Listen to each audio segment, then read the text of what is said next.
That means it gives you plenty of confidence to thread it through narrow gaps, and the car never feels intimidating despite its size. That's what she said.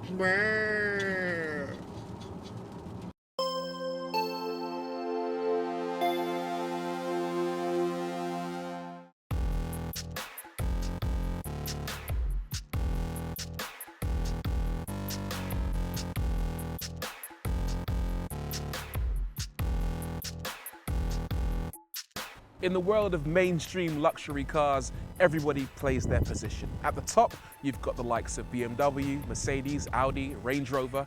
Then at the bottom, everyone else. And somewhere in the middle, there's Volvo. But I think Volvo might have just made a car that deserves to be mentioned in that top tier. Not only that, it might have actually surpassed them. This is the new XC90. The first thing Volvo needed in order to challenge those above it, in my eyes, was a bit more design finesse, and the XC90 has that in abundance. The front has a muscular, inflated look, like it's fresh out the gym. There's a more prominent iron mark badge slicing its way diagonally across a huge vent, and some quite genius LED light strips designed to look like Thor's hammer. Inside, it's arguably even nicer.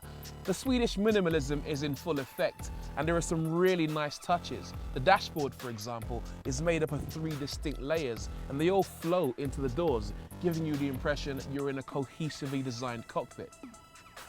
The transmission tunnel is nicely appointed in high-quality leather, and in the center, you'll find a gorgeous piano black control panel that houses your parking brake, drive mode selector, and this funky engine start button which you twist left or right to stop or start the car. Design is very subjective, of course, but from my point of view, this is the best looking Volvo ever, and it's one I'd be proud to have on my driveway.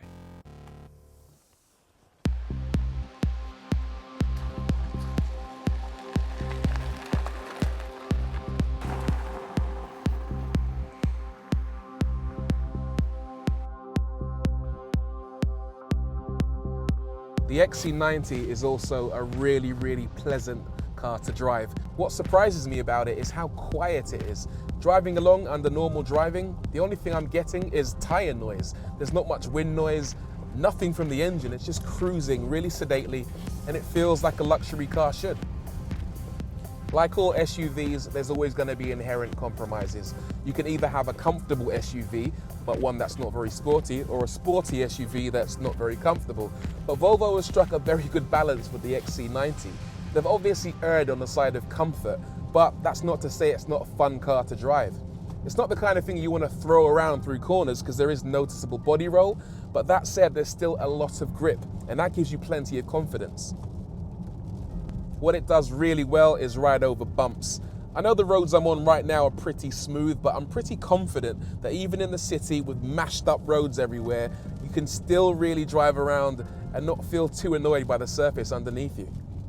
This particular model I'm in has an air suspension fitted, and that allows you to adjust the stiffness of the suspension on the fly. The way you do that is through this drive mode selector on the center console. You can cycle between eco, comfort, off-road, or dynamic being the most sporty. Nothing's ever going to turn the XC90 into a sports car, but there's plenty of flexibility to give you the kind of drive you want. As for outright performance, well, right now I'm in the D5 diesel, and that's good for 225 horsepower and a healthy 470 Newton meters of torque. That means it'll do 0 to 60 in 7.4 seconds while still returning 50 miles per gallon. That's a really nice blend of figures. The XC90 is a pretty big car, but it never feels that way behind the wheel. And I think the reason for that is the steering wheel itself. It's actually a smaller circumference than what you get in a normal SUV. That means it gives you plenty of confidence to thread it through narrow gaps, and the car never feels intimidating despite its size.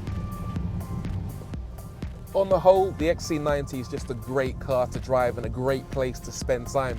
And the good news is you can bring a lot of people and a lot of stuff along with you for the ride.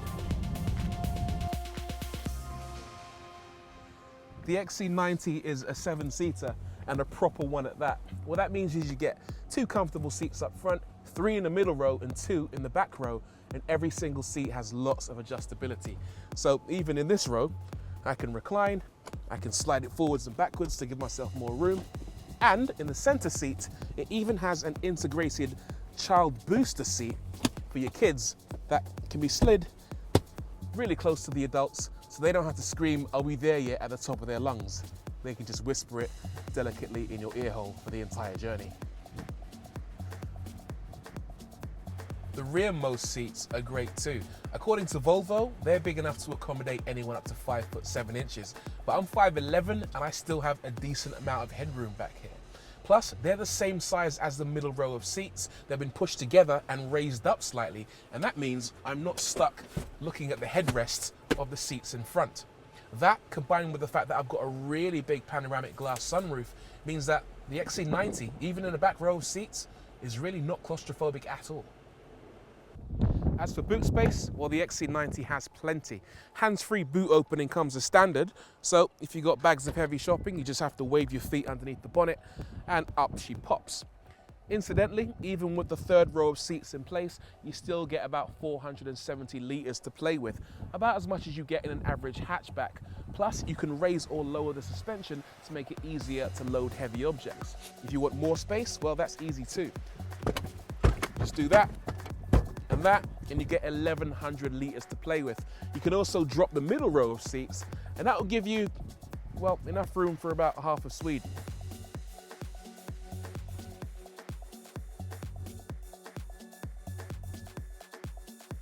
Perhaps the icing on the cake is the XC90's cabin tech. It has a huge TFT display behind the steering wheel showing you all manner of information from speed to revs to maps. And on the dashboard, a massive tablet-style interface that gives you access to everything else.